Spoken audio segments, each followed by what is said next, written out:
Samantala, itinuturing ng Philippine Navy na nasa middle power ngayon ang Pilipinas sa Southeast Asia pagdating sa mga modernong kagamitan, kung saan sunod-sunod ang pagdating ng mga bagong barko na magsisilbing dagdag pwersa sa West Philippine Sea. Yan ang ulat ni Patrick De Jesus. Mas mahaba na ang nagiging pagpapatrolya ng Philippine Navy sa mga karagatang sakop ng Pilipinas, kabilang na ang West Philippine Sea. Sa tulong na rin yan ng nagpapatuloy na AFP Modernization Program at sa kasalukuyan, mayroong 80 barko ang Philippine Fleet kung saan itinuturing na major asset ang dalawang Jose Rizal class frigates at dalawa pang pinakabago na Miguel Malvar class frigate. Mula sa dating 1 hanggang 2 linggo gamit ang mga lumang barko, mas nakatatagal na ngayon sa karagatan ang mga modernong barko ng Navy. This is a big boost to the Philippine Fleet's ability to support the Philippine Navy mission, to put more platforms at sea at any one time. We have a very huge maritime zone. Now with the modern platforms that we have, we can stay 20, even more than a month at sea without the need for refueling or reprovisioning.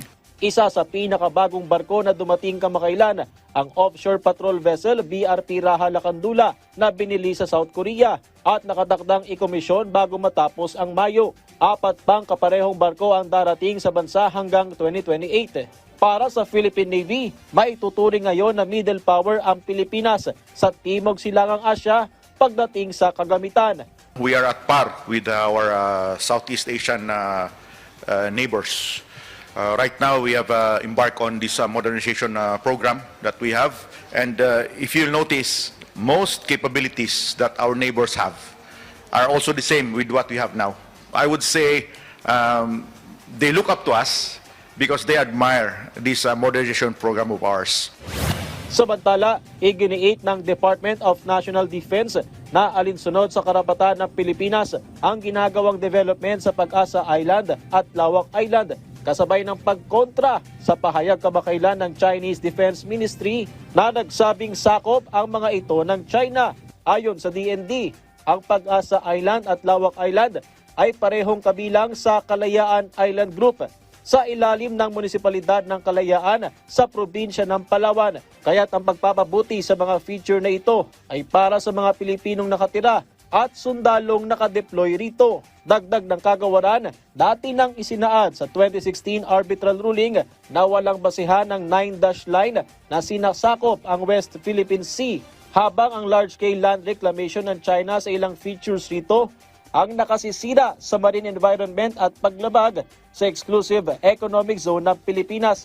Kinatigan ng AFP ang pahayag ng DND. Whether they pose a threat or not to this particular country is none of our concern.